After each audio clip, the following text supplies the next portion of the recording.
It is 8 p.m. on our studio clock, and these news are on Spectrum Television.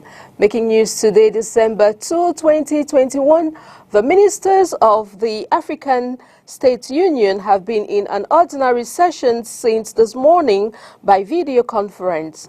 The session, which ends tomorrow, is focused on the examination of the draft budget for the next fiscal year, which has witnessed a loan increase of 4 billion francs CFA. Our newsman, Olivier Mbuzike, will be throwing more light on that story in this news. Plus, in politics, the Cameroon Renaissance Movement Party's president, Maurice Kamto, since his arrival in the economic capital city, Douala, yesterday, the city has been in disarray as traffic congestion has been the order of the day. O'Neill Adonet will be telling us more in this news. This story is in full and much more will be yours in a moment.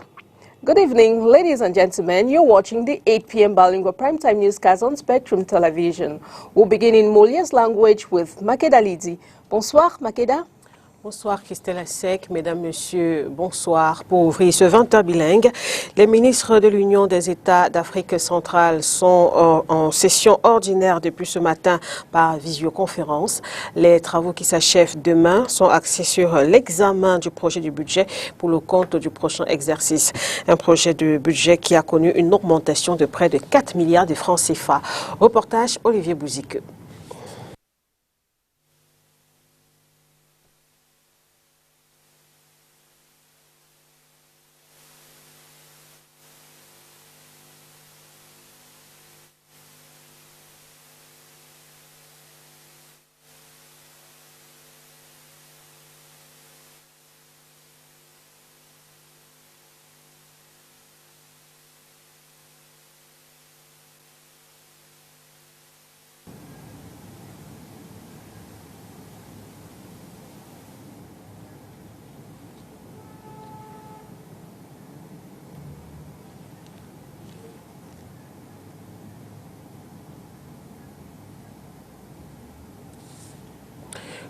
Nous nous excusons pour l'interruption de ce reportage. Nous allons poursuivre cette fois en politique avec vous, Christelle Assec. Exactly, Makeda Lidi. Tom, since the arrival of the Cameroon Renaissance Movement Party's president, Maurice Kamto, in Douala yesterday, the city has been in chaos as traffic congestion has been the order of the day, not sparing the inhabitants of traffic jam. CRM President Maurice Kamto has returned to Yaoundé today, December 2, 2021.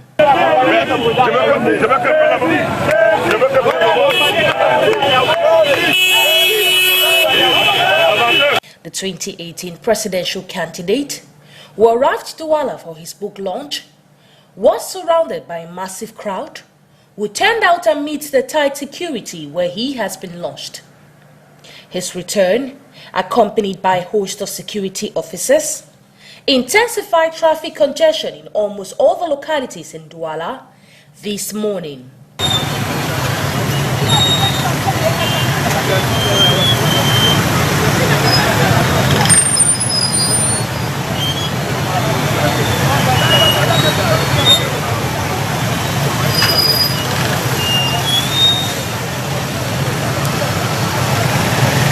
Taxis and other vehicles were condemned to stay on the road for hours before arriving at their destination. Many commuters hopped on bikes with the intent of making it to work on time.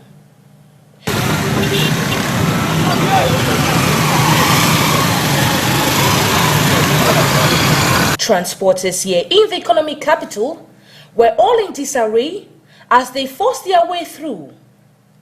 Traffic congestion has been experienced throughout Kamto's stay here in the economic capital.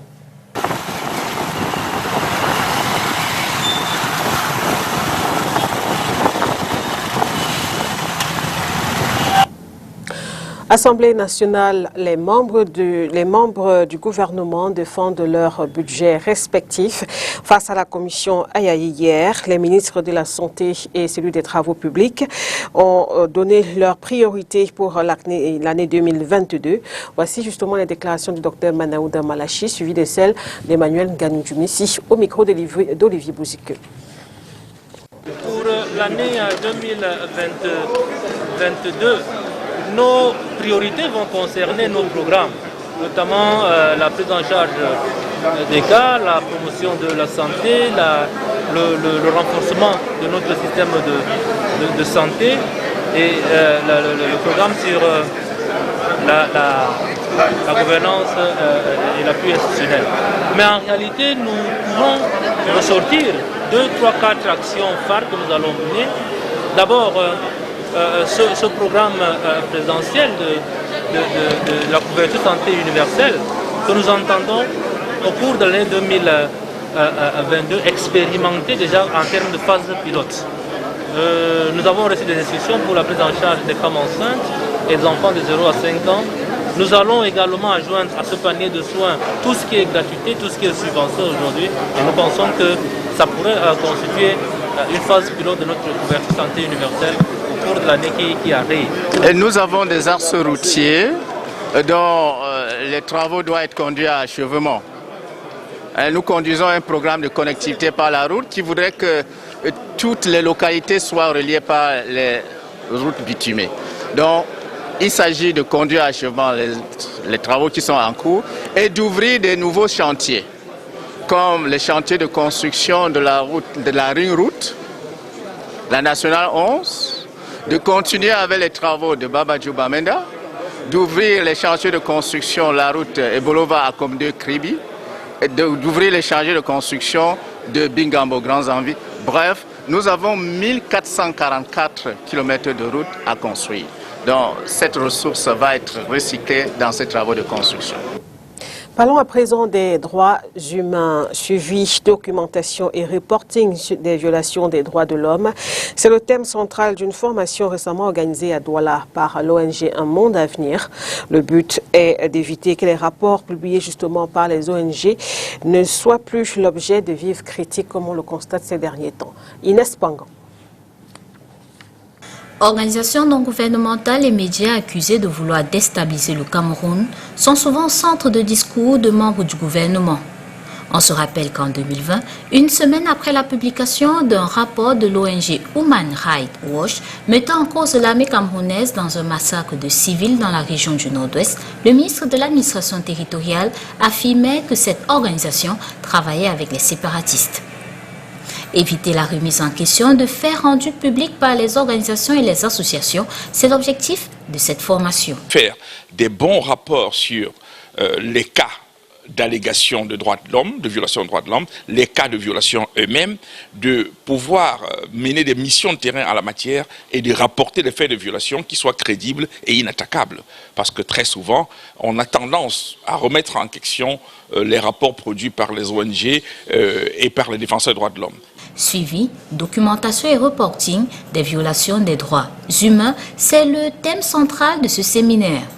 Les participants sont des membres de diverses associations venues des différentes villes du Cameroun. Ce sont des leaders qui viennent du nord-ouest, du sud-ouest, du grand nord, du sud, du centre, de l'ouest.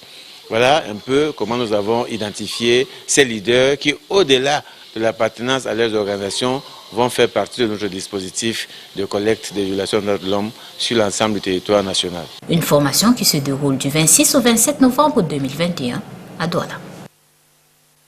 La session ordinaire du Conseil de la communauté urbaine des DEA dans le littoral s'est tenue le 30 novembre dernier.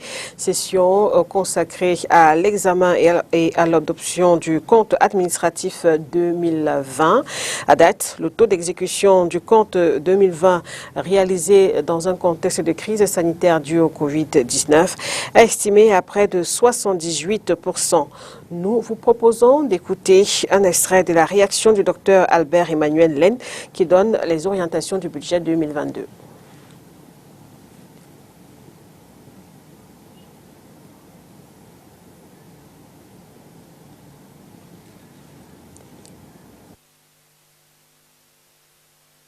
savez vous-même, pour les conseillers, pour la population, c'est d'abord nos routes, la voirie urbaine. Également, nous allons mettre l'emphase sur le fichier des contribuables, notamment au niveau des espaces marchands.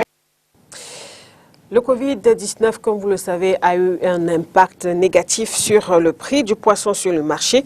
C'est du moins ce que l'on peut aussi retenir de la sortie ce jour à Yaoundé du directeur général de la société leader au Cameroun, chargé de l'importation, de la distribution et de la commercialisation des produits des mers. Voici un extrait de sa réaction recueillie par Olivier Bouzique. Nous sommes dans le secteur poisson, dans la filière poisson, et nos produits viennent d'ailleurs, pour la majorité. Les produits de grande consommation viennent d'ailleurs, comme le maquereau, on a cité ça, comme les maquereaux, les corvines, les sardines, les thons.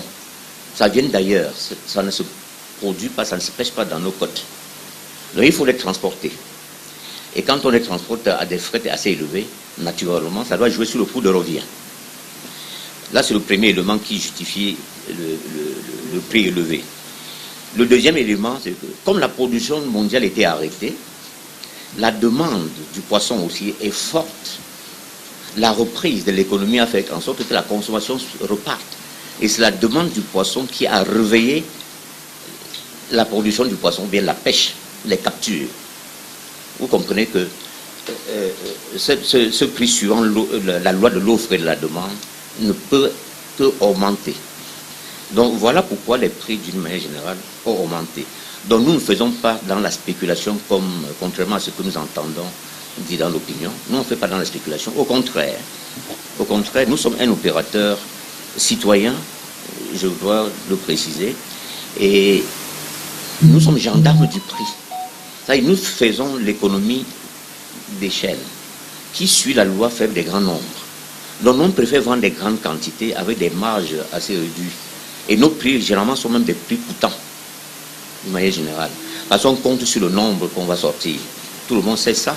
Et quand on est très proche, qu'on est collé, quand le prix public est collé au coût de revient, on peut vendre des grandes quantités. Donc nous ne faisons pas dans la spéculation. Au contraire, nous vendons, nos prix sont presque des prix coûtants. Nos prix sont très proches des coûts de revient.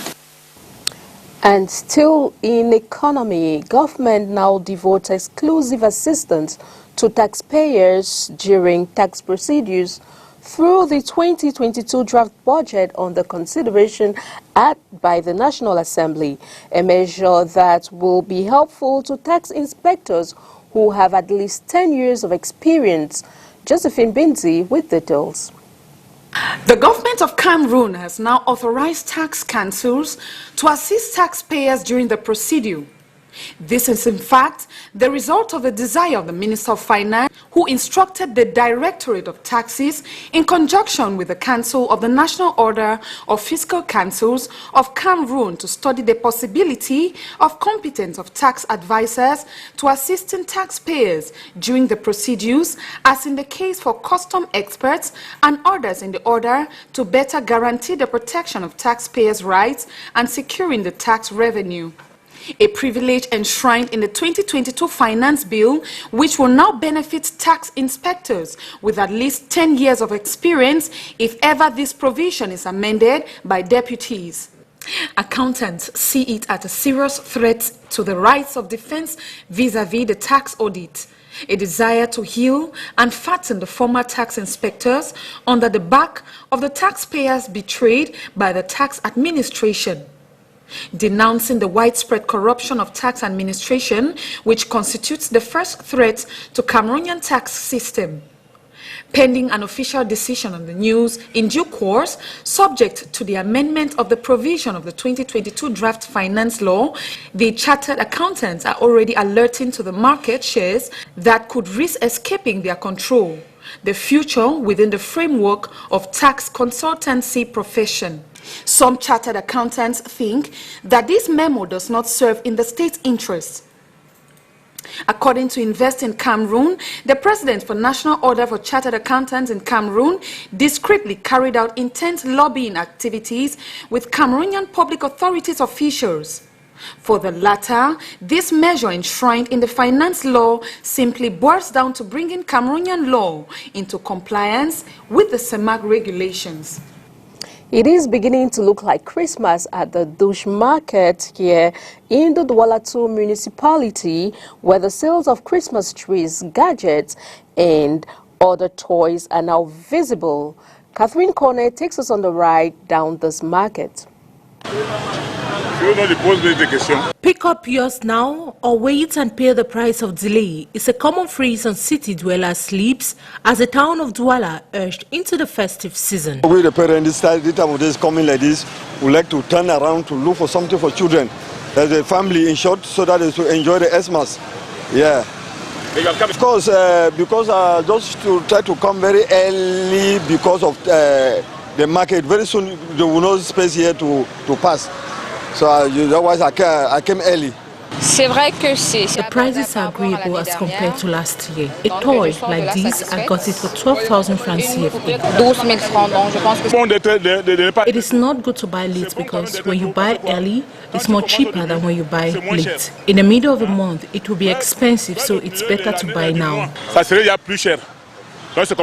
Here at the Douche Market, the usual bustling and hustling that characterize the Christmas jamboree, like the sales of Christmas trees, lightnings, toys for children, among other different decors, are more than visible. Walking around the market, one can observe the colorful display of various toys in different sizes, designs and shapes. Some are even made to produce strange sounds, which tends to attract the kids and thus gives them the Christmas season joy. The prices of these items range from the quality as well as the acquisition ability of the buyer. Most often than not, the sales is quite timid at the start of the Advent, but a mad rush will be observed few days to Christmas. And by then, the prices would have skyrocketed, given the rise in demand and maybe limited in supply. Culture à présent dans ce journal, la pandémie Covid-19 inédite, complexe, déstabilisante. C'est le titre de l'ouvrage que vient de publier le professeur Emmanuel Eben Moussi. Le livre s'intéresse notamment à l'aventure médico-scientifique du virus SARS-CoV-2, responsable d'une pathologie frappante par ses singularités. Reportage Léla Ngangeux. Nous n'avons pas eu le même passé, mais nous aurons le même avenir. Lors des destinées singulières et révolues, nul ne peut vivre de la seule préservation de soi. Cheikh Hamidou Kane dans L'aventure ambiguë, 1961. Repris par le professeur Emmanuel Eben Moussi, l'assertion se vérifie aujourd'hui plus qu'hier, comme si elle avait été écrite en 2019, au moment où l'humanité tout entière fait face à un ennemi commun, la pandémie Covid-19. Que l'humanité est confrontée à un seul et même ennemi, en plus un ennemi invisible qui est un virus. C'est la première fois que vous soyez dans n'importe quel continent, n'importe quelle île, n'importe quel désert, partout, la maladie est partout. C'est la première fois. Et ça devrait nous inciter à réfléchir.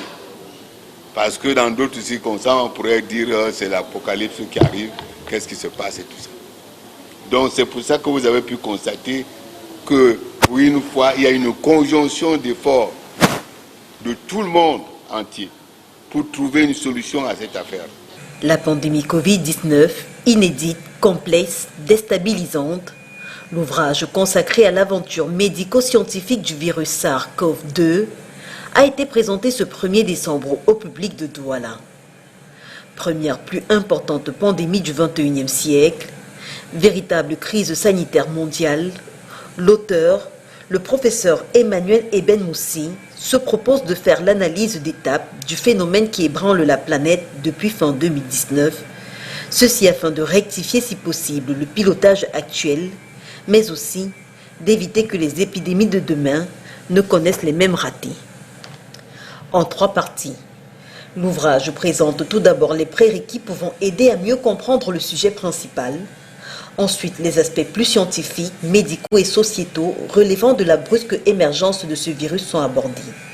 Et la troisième partie est une réflexion sur ses conséquences sanitaires. J'ai commencé à travailler ce sujet dès le 15 février 2020. Je n'ai pas dormi jour et nuit jusqu'à l'apparition du livre en juin 2021. S'il y a quelqu'un qui a une littérature sur cette question, qui est capable d'écrire 275 pages résumées, je crois que je fais partie de cela. C'est le premier ouvrage scientifique complet sur la Covid. C'est-à-dire j'embrasse tous les aspects. C'est parce qu'on n'a pas le temps là. Je vous aurais parlé des conséquences de la pandémie sur le plan de l'économie, du social, des comportements, des mesures politiques. C'est-à-dire couvre-feu, fermeture des frontières, des confinements massifs. J'ai fait une longue analyse historique, jusqu'à expliquer même pourquoi, à quel moment on est passé à la poignée de main. Paru aux éditions L'Harmattan, collection Santé et Sciences Humaines, la dédicace de l'ouvrage de 275 pages qui ambitionne de servir de plaidoyer afin de rendre l'humanité plus attentive et réactive sur certains grands défis planétaires a vu la présence de médecins, enseignants d'université et autres journalistes.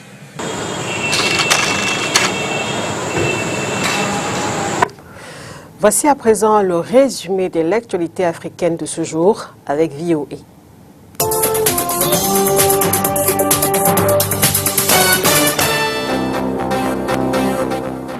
L'organisme de surveillance sanitaire de l'Union africaine a estimé qu'il n'y a pas lieu de paniquer face au variant Omicron du Covid-19.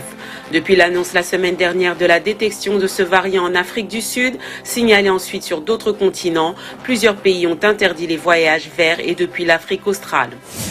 Au Sénégal, les transports sont toujours perturbés à Dakar et dans plusieurs villes du pays, au deuxième jour d'une grève pour protester notamment contre les tracasseries par la police dans ce secteur et contre les chauffeurs clandestins.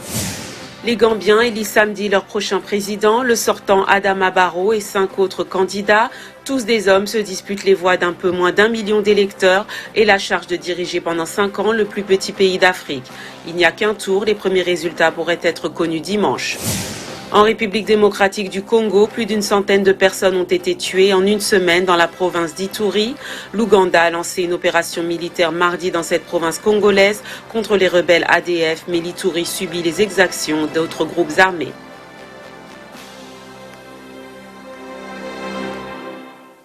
C'est la fin de ce journal bilingue, mesdames, messieurs. Merci de votre attention. Nous vous souhaitons une bonne soirée sur nos antennes. Au revoir et bonne soirée, Christelle Asek. Good night to you, Magdalene Newton. Good night, televiewers. It was a pleasure being in your company. Have a pleasant evening in company of programs on Spectrum Television. Bye-bye.